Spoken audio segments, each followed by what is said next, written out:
Hi friends, ಎಲ್ಲರಿಗೂ ನಮಸ್ಕಾರ. Welcome to the UK home cook channel. ಇವತ್ತು ನಾವು ಮಸಾಲ ಇಡ್ಲಿ ಮಾಡೋದನ್ನು ನೋಡೋಣ. ಈ ಮಸಾಲ ಇಡ್ಲಿ ನೀವು ಉಳಿದಿರೋ ಇಡ್ಲಿಯನ್ನು ವೇಸ್ಟ್ ಮಾಡೋ ಬದಲು ಈ ಥರ ಮಸಾಲ ಇಡ್ಲಿ ಮಾಡಿ ನೋಡಿ.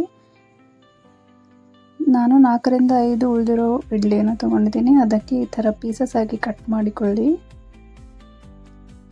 ಪ್ಯಾನ್ಗೆ 3ರಿಂದ 4 ಚಮಚ ಆಗುವಷ್ಟು ಎಣ್ಣೆಯನ್ನು ಹಾಕಿ, ಎಣ್ಣೆ ಬಿಸಿಯಾದ ಮೇಲೆ 1 ಚಮಚ ಆಗುವಷ್ಟು ಸಾಸಿವೆ ಮತ್ತು ಜೀರಿಗೆಯನ್ನು ಹಾಕಿ,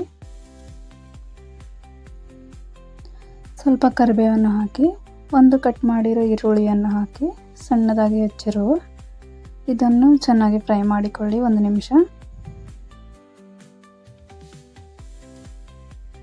2 ಕಟ್ ಮಾಡಿರೋ ಹಸಿಮೆಣಸಿಕೆಯನ್ನು ಹಾಕಿ, ಮತ್ತು 1 ಕಟ್ ಮಾಡಿರೋ ಕ್ಯಾಪ್ಸಿಕಮನ್ನು ಹಾಕಿ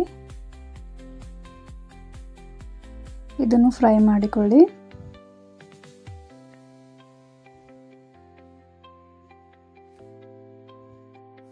ಒಂದು ಕಟ್ ಮಾಡಿರೋ ಟೊಮೆಟೊವನ್ನು ಹಾಕಿ ಇದನ್ನು ಕೂಡ ಚೆನ್ನಾಗಿ ಫ್ರೈ ಮಾಡಿಕೊಳ್ಳಿ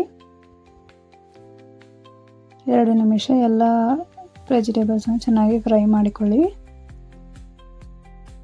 ಸ್ವಲ್ಪ ಧನಿಯಾ ಪೌಡ್ರ್ ಹಾಕಿ ಮತ್ತು ಸ್ವಲ್ಪ ಗರಂ ಮಸಾಲ ಹಾಕಿ, ಅರ್ಧ ಚಮಚ ಅರಿಶಿಣವನ್ನು ಹಾಕಿ, ರುಚಿಗೆ ತಕ್ಕಷ್ಟು ಉಪ್ಪನ್ನು ಹಾಕಿ ಎಲ್ಲವನ್ನು ಚೆನ್ನಾಗಿ ಮಿಕ್ಸ್ ಮಾಡಿ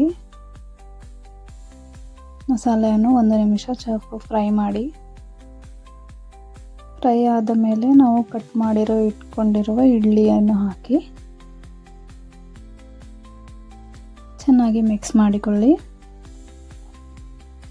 ಈ ಥರ ಒಂದು ಮಸಾಲ ಇಡ್ಲಿ ಉಳಿದಿರೋ ಇಡ್ಲಿಯಲ್ಲಿ ಮಾಡಿ ನೋಡಿ. ಈ ವೇಸ್ಟು ಆಗೋದಿಲ್ಲ, ತಿನ್ನೋಕ್ಕೂ ತುಂಬ ಚೆನ್ನಾಗಿರುತ್ತೆ. ಸ್ವಲ್ಪ ಕೊತ್ತಂಬರಿ ಹಾಕಿ ಚೆನ್ನಾಗಿ ಮಿಕ್ಸ್ ಮಾಡಿ.